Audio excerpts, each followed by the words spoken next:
Hey, good morning, and how are you guys doing today? I hope amazing. So we're back with that free Harvard course I've been taking. Of course, if you want to, you can pay for it. We're auditing it right now. If you want to audit a course, of course, I put the link in the description of the video below. And so you can go ahead and do that. If you choose to, of course, you can pay for it and boom, boom, boom.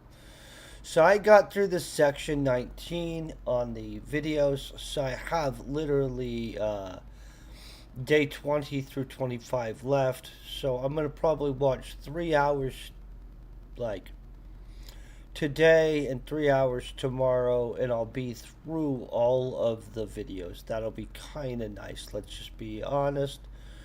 Um, some of 17 and 18 were actually presentations of speeches from the class. The class actually does presentations on one of the days. We are currently in module 5. We are all the way to the Chase Smith analysis. I'm going to go ahead and get chat up. Here's the whole thing where I was telling you, hey, if you want to pay for it, you can go ahead and pay for it, and you can get full credit for it, a certification or something. That's always nice to be certified in something new. If you guys ever just bored, want to donate to the channel enough money, I'll be more than glad to pay for the course and receive credit for it. Until then, we'll probably be mostly just auditing these courses. Maybe one day we do one and pay for it. I don't know. We'll have to look into that. Hold on one second. I'm just trying to make sure I actually have chat up and stuff like that. And then we'll move on. I hope you guys are having a great morning. It's 5 a.m. as you can see here down at the bottom. And of course, Colorado is still having wildfires. So, that makes your nose stuffy. I'm going to just say that for definite sure. Okay.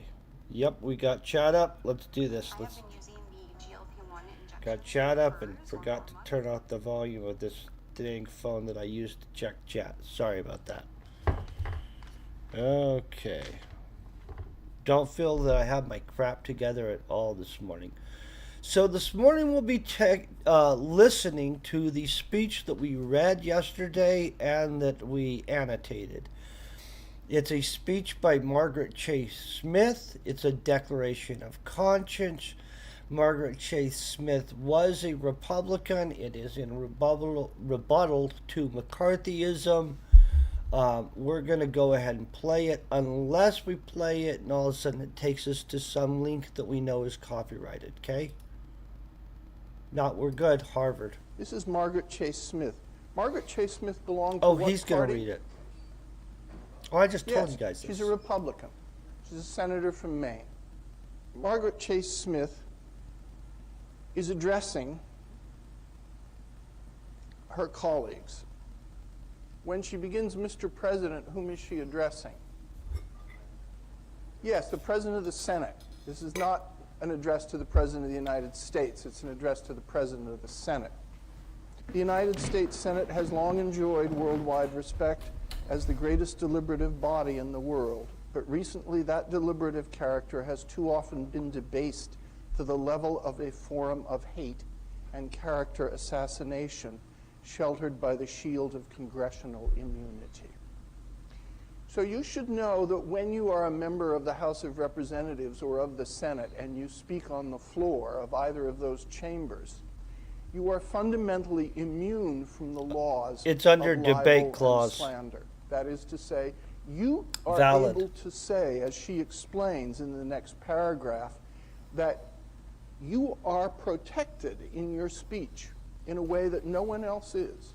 That's Margaret true, by Chase the way. Smith's concern is that apparently on the floor of the Senate, senators have been saying things about other Americans in a manner that frightens her. And the senators have been able to do that because they enjoy a certain kind of immunity for doing so when they're speaking in the Senate. In other words, she is indicting some of her colleagues unspoken, for crossing a line in the Senate chamber itself. And she doesn't say my Democratic colleagues, because I think she has in mind some of her Republican colleagues as well. She is worried about the entire tenor of where Senate discussion and debate has gone. In the paragraph before that, she says, I speak as a Republican, I speak as a woman, I speak as a United States Senator, I speak as an American. And this repetition and self-identification will echo throughout the entire speech. She says, the American people are sick and tired of being afraid to speak their minds, lest they be politically smeared as communists or fascists by their opponents. And this is what Amy Gutmann says extreme rhetoric tends to do. It tends to create these labels, and it then tends to identify people with those labels without examining them very closely. There are key words. Communist is a key word, fascist is a key word, Nazi is a key word. They're all drawn from the vocabulary of what in American politics has generally been considered to be in a more extreme position. So 1950, is that a presidential election or is that a midterm election?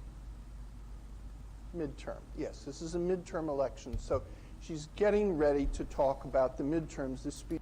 So for context, because he didn't mention it, and I think it's actually important historically, so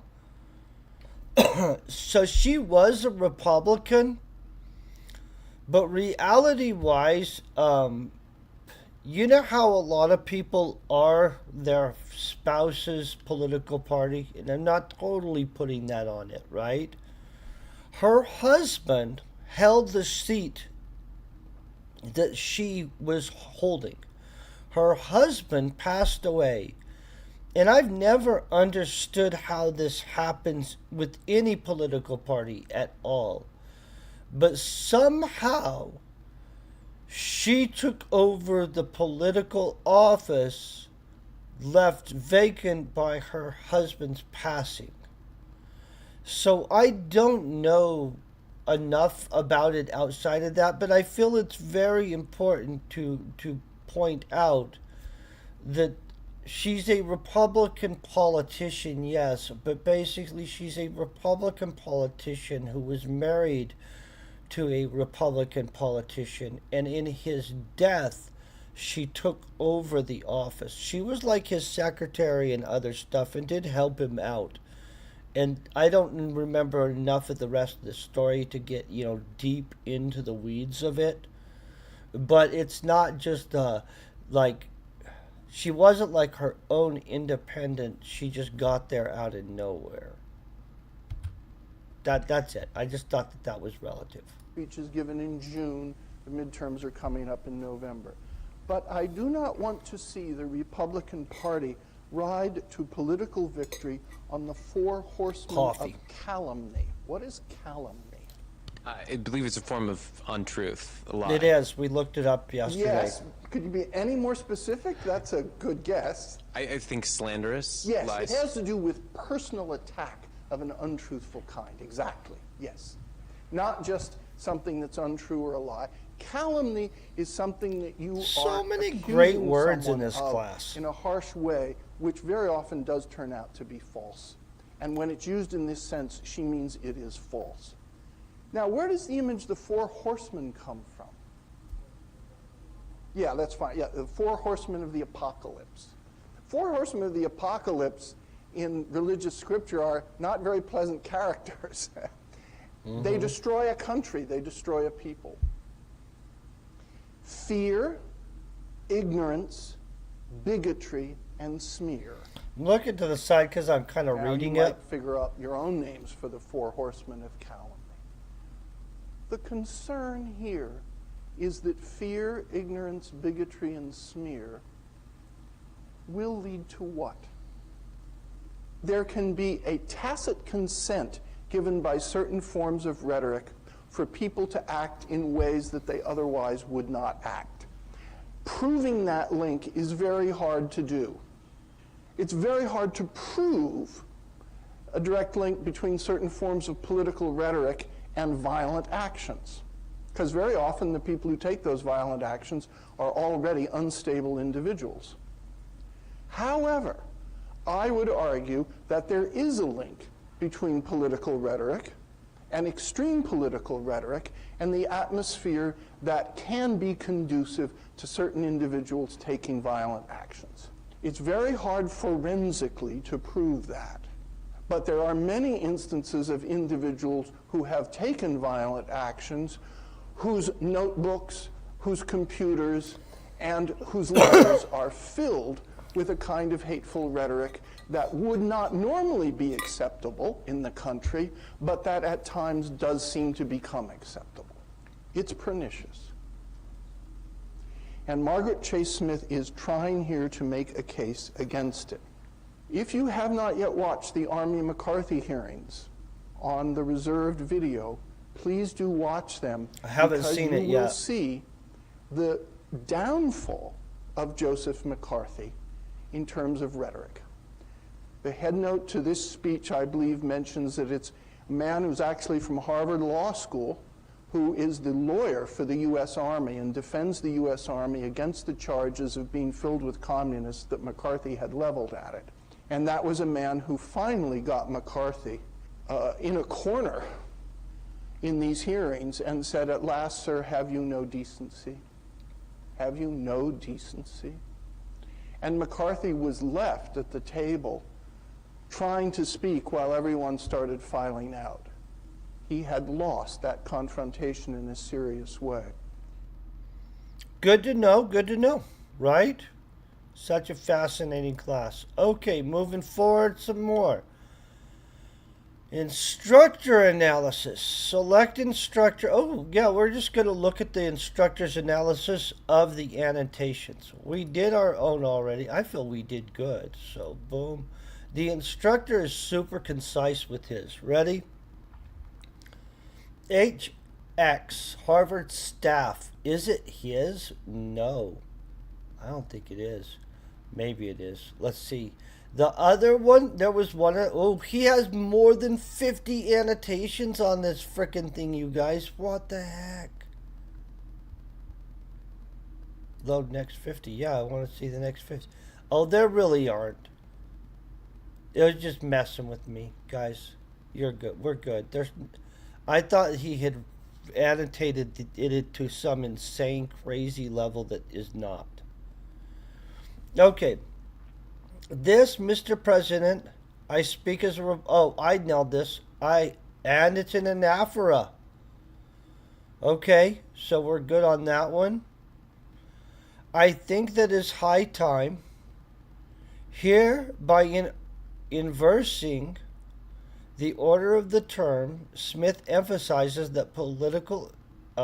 extremism is a neither kind... Oh, wait, am I linked to the right thing?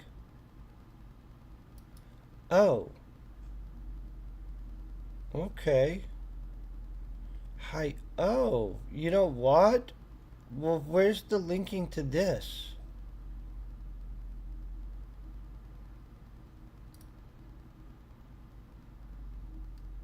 Well, I'm not wanting to randomly go to some other random page.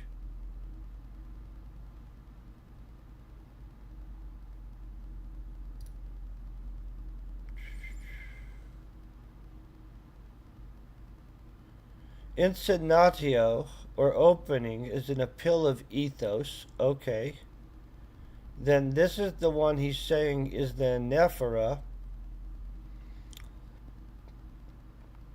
Okay, note the starting visual metaphor. Cancer. Oh, you know what? I probably should have put out the metaphor part of that. That kind of obvious. Okay. I wonder how the mothers, wives, sisters, and daughters feel. Smith's appeal to the pathos here also cuts across partisan lines.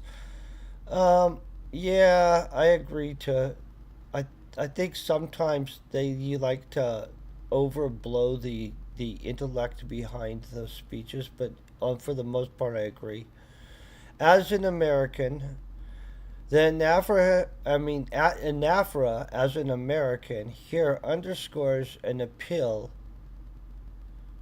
to a loyalty the Smith implies should transcendence loyalty to any other political, any one political party. Okay, just as much parallelism. Okay, basically, yeah, we got it. Was that it, really? Okay, well, that went fast. Did your peers and instructors' comments reveal anything new to you about the speech? Do you disagree with any of their interpretations? How might you use what you've learned in this unit in your own writing? Share your observations in the discussion forum. Hold on, I need more coffee before we share.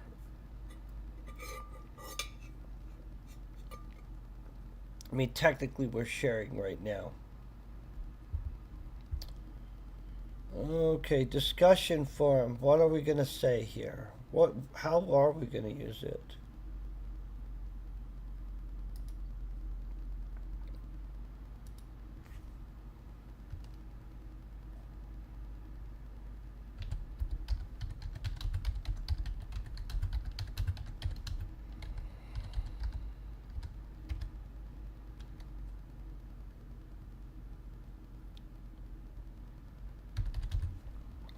Oh, 5 a.m. We're okay.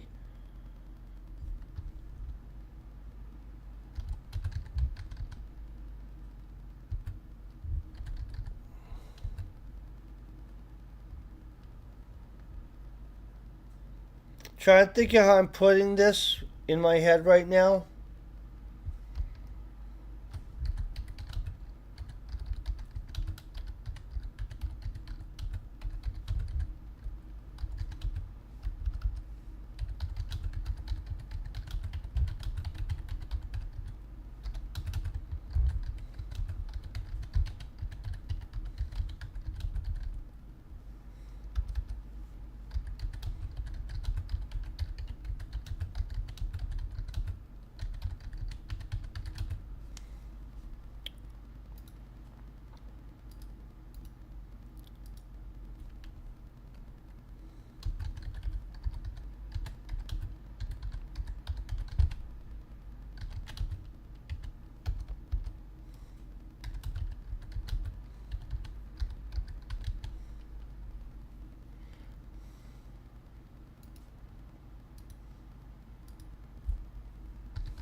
Okay.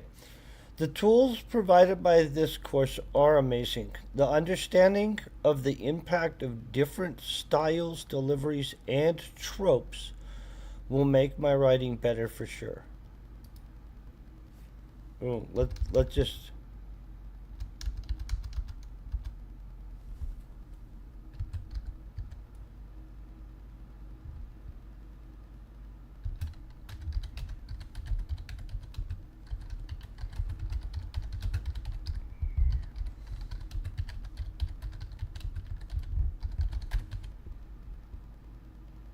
Okay, so we're going to change it to anyone's writing. Okay, the tools provided by this course are amazing. The understanding of the impact of the different delivery styles, different styles, deliveries, and tropes is something that could improve anyone's writing. Great course. Boom, we're not a robot, even though some people question that some days. Robots are never tired, though, guys. Okay, I think we just completed. Oh, we're about to complete Module 5, I think. Ready? Conclusion. Margaret Chase Smith called her address a declaration of conscience. She is one of many who have used the power of language to speak out against an injustice they can no longer, in good conscience, ignore. Is there an issue which, as Lisa de Baudet, I hope I just said that right, would say, kept your mind up at night? Might it be time to break your silence? What can you learn from this example? Change does not happen overnight, but it does happen. The public and Chase Smith's colleagues met her declaration with both praise and scorn. McCarthy's career survived her condemnation, and he remained an influential figure for the next 4 years. She would continue to speak out against him until December of 1954, when, in a vote of 67 to 22, the United States Senate officially censured McCarthy for his behavior. For Chase Smith, conscience won out in the end.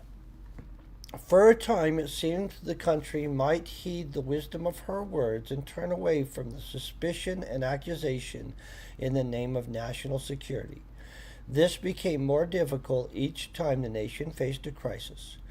There were many to face, particularly Vietnam, the Cold War, and the Gulf War. The war in the Gulf 9/11 brought us. The Patriot Act, which some claim could be used to silence or even punish dissent.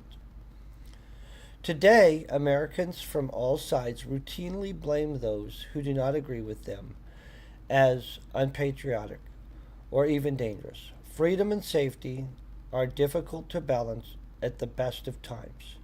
This difficulty is compounded in times of real perceived threat to ourselves or our allies. Protecting our freedoms while protecting our sovereignty remains one of the biggest challenges of living in a free, democratic society.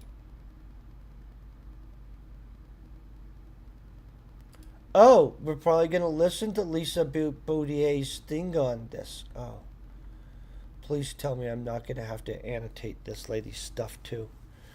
Okay, in the video below, Lisa Baudet and David Gerdgen, well, yeah, I think I said that right, comment on the state of political rhetoric today. Let me click the button. We'll find out if we can play it or not. It's a Harvard one. We can. So I think we're living in a very unhealthy state, in the sense that not only are people not communicating anymore, a lot of people aren't or are less interested in doing so. And I think this is in part because actors who have always benefited from provoking people, from using language in a way such that it oppresses groups of people, are now in power. I think with arousing or provoking emotions like that with words comes great responsibility, especially today, because there's many ways that you can sort of use that power. I think no one said it better than Toni Morrison when she said that oppressive language doesn't just represent violence, but is violence in itself. Just the same as oppressive language doesn't just represent the limitations of knowledge, but limits knowledge in itself. And I think that that's really true. And so I think for journalists, I it's disagree a very with her difficult time completely. to be working, but it's also a very important time to be doing our jobs. So, no language is oppressive. It can be offensive, it can hurt your feelings, it can make you butthurt. What you should do is speak out against it. The answer to anything that offends you is more discussion. You don't want to silence people, because then you just don't know what's on their minds. So, like, honestly, even if you disagree with somebody, them being able to bring those ideas out in the open to be able to be dismantled is actually good. And it's really easy for either side to declare the other side's rhetoric as oppressive. Everybody say what you're going to say, and let's have the best ideas win. You know what I'm saying? Sometimes it's going to hurt people's feelings. Sometimes it's not going to be the way you want it to go. It is what it is. Well, I think all of us are deeply concerned about the decline in discourse in our politics and in our public life. It's not only that we've moved from being high value to sort of low value and appealing to more prurient interests. It's the fact that we're weaponizing words in order to destroy or discredit our political opponents. People are no longer considered rivals in politics, they're considered enemies. And you use very different kind of rhetoric in that. And I don't want to be partisan about this, but the truth is, some of this started before Donald Trump became president, but the truth is, he has also mean rhetoric in politics has been around as president for a very long time, tell guys. The truth and have facts, stick to the facts. And, you know, Daniel Patrick Moynihan, who's a wonderful man and a wonderful speaker, used to say everybody is entitled to their own views. They're not entitled to their own facts. We normally speak from a common factual foundation, or if we have a disagreement about facts, we try to settle it out, say on climate change. We would normally have a much more rational discussion than we're having now. What people are doing is they're using fake facts to spoil the argument, in effect, or discredit solutions, so that one of the main reasons that we have so much, it's so difficult to deal with climate change, is that our scientists are not divided at all. Less than 2% of our scientists believe that are climate skeptics. 98% of our scientists are believers. The It's a use of man-made the word problem. scientist is very liberal But if there. you look at the public opinion polls, the public, it's But about we'll get into 75% that of the later. Democrats, I 30% of the know Democrats people saying in it's a science serious departments at a man-made problem. university that It's urgent, and absolutely it's do not existential. agree with the And you've got about consensus. 75 or 80% of Republicans saying, no, you're cooking the books, it's not true, and we don't have to worry about it all that much. We don't, there's no reason for this urgency. In fact, we're going to spend a lot of money on something we don't need when we should be spending money on things we do need. Well, it's very, very hard to reach bipartisan agreement. When I first came into politics, way back in the Nixon years, we had agreement on the nature of the environmental dangers we were facing. And the two parties together, this was during Richard Nixon's presidency, the two parties came together and under his guidance created the Environmental Protection Agency. It was a bipartisan thing, and a fellow named Bill Ruckelshaus was the first director, and he was wonderful. He was a Republican, but he also was completely serious about the environment. The same thing was true even with Reagan. Reagan went green during his presidency, just as Margaret Thatcher, another conservative, went green during her prime ministership. That doesn't happen anymore. If you're, by definition, if you're on the right, you're not supposed to believe in climate, and you're on the left, you are supposed to believe in climate, and that has made it extremely difficult to talk to each other. God, I hope both sides You can give believe free in the speech, but climate. nobody can be listening. How do you actually reach So people? the climate's a I big, think we're all struggling a with the real question thing. of- I don't think it's not just how anybody you on give a either speech, how you side listen in a doesn't way that's believe in the respectful, climate. This so that guy's you a have that you can have disingenuous a arguer. dialogue that you can- Just to we're be struggling with that honest, here at Harvard, we're struggling with it like- in most institutions. That was a disingenuous argument. Like, it just wasn't a validly well constructed or truthful argument. But we'll move forward. I'm actually not shocked at all that a Harvard course is super left leaning comparatively. Like, that just isn't really a shock. But we'll move forward. Read the article Professor Engel refers to in the lecture, The Lures and Dangers of Extremist Rhetoric by Amy Gooten. Do you agree with the author? Why or why not?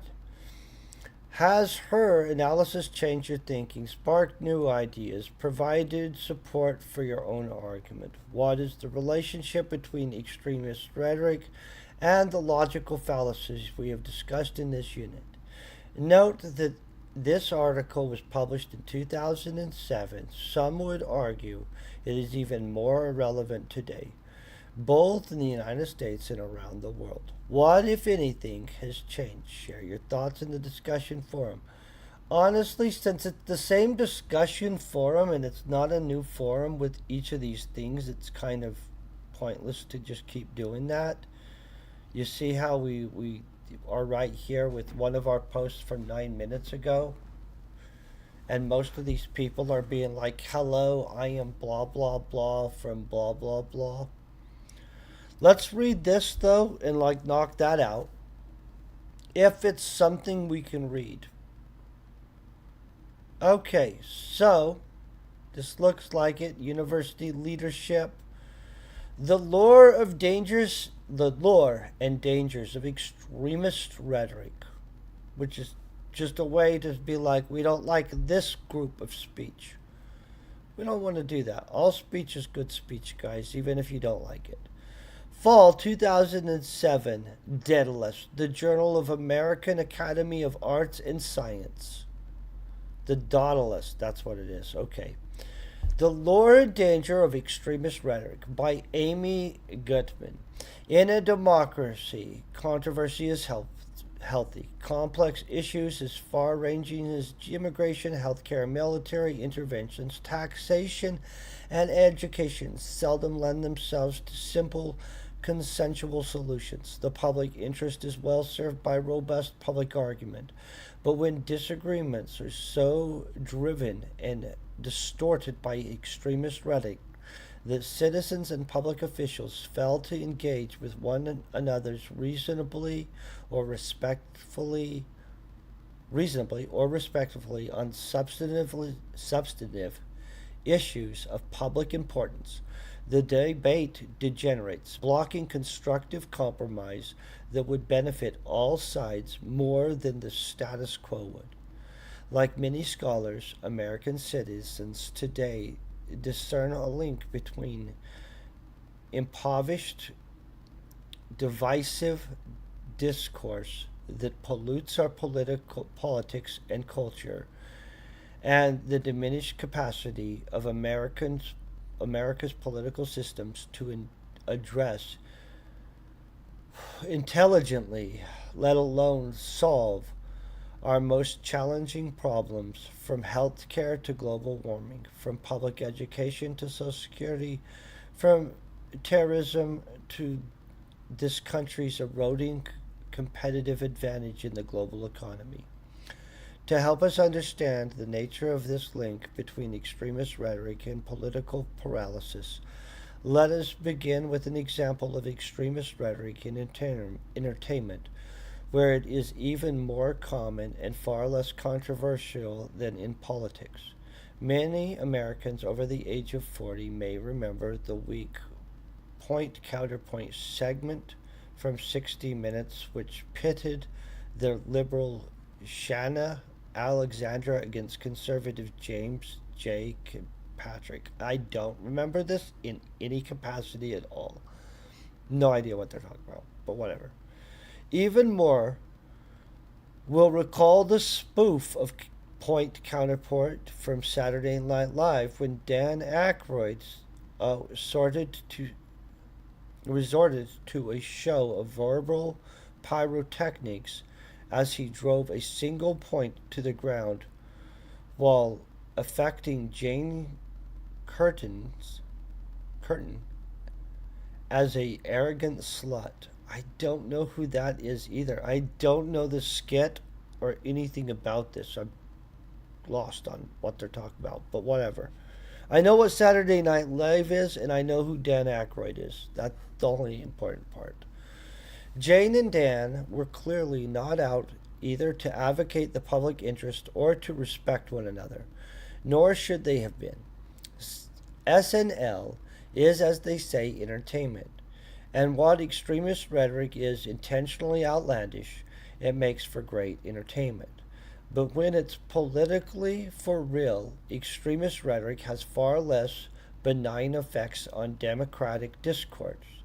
It demeans opponents, radically narrows understanding of the issues at hand, and closes off compromise. How long is this? Oh, shit. Guys, this girl just wrote a frickin' book. Oh, it's well cited, too. Good. This girl really had some feelings on this subject. Honestly, I don't know if I care as much as she did. Okay. As we have all, as we have seen all too vividly, extremist rhetoric has became par for the course of democratic controversy in America.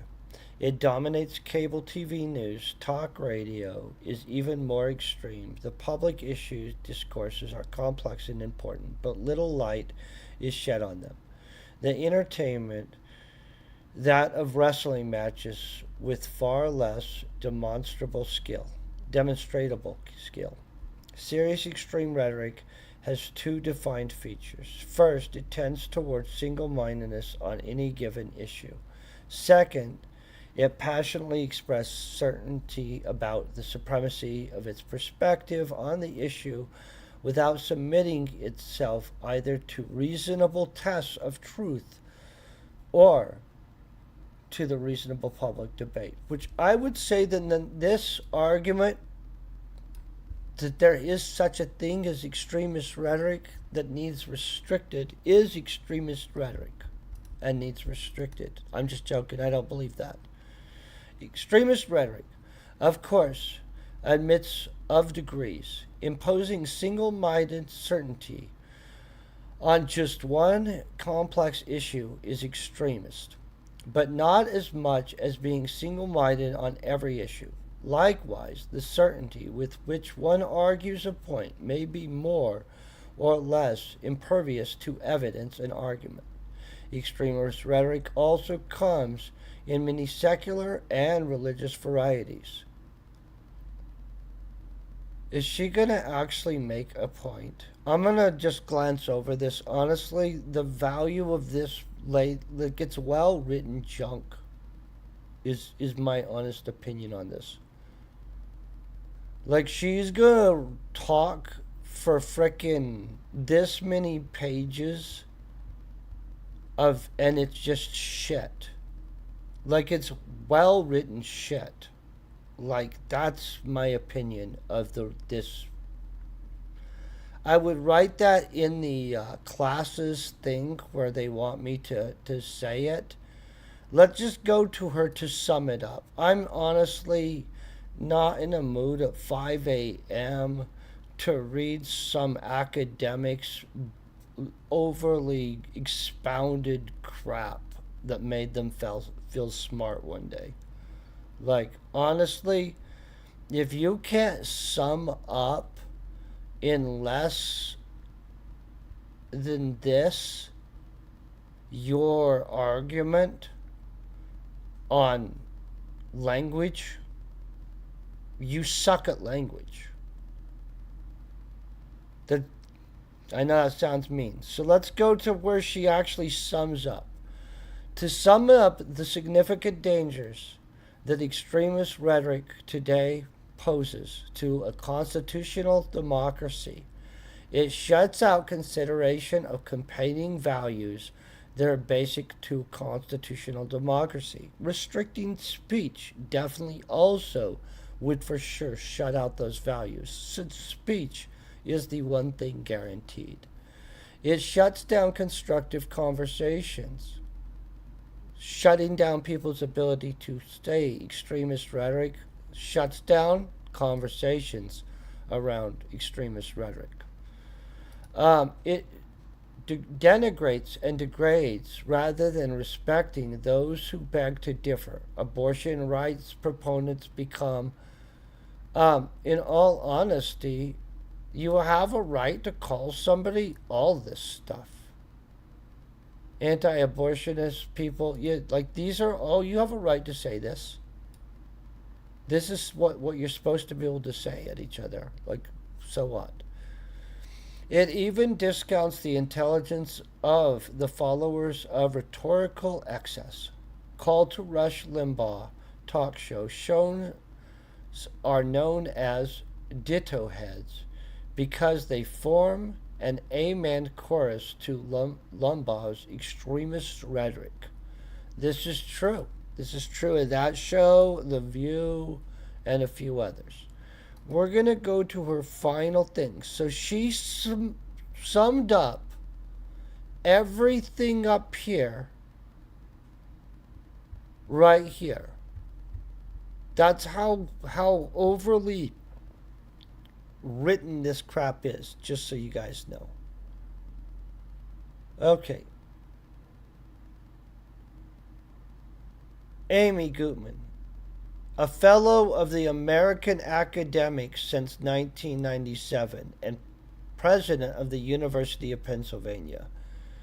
No shit. Not a shock that the only thing this lady's probably done in her life is be an academic. I'm just going to be honest there. But okay. Moving forward, I actually don't find the value in overly bloviated crap like that.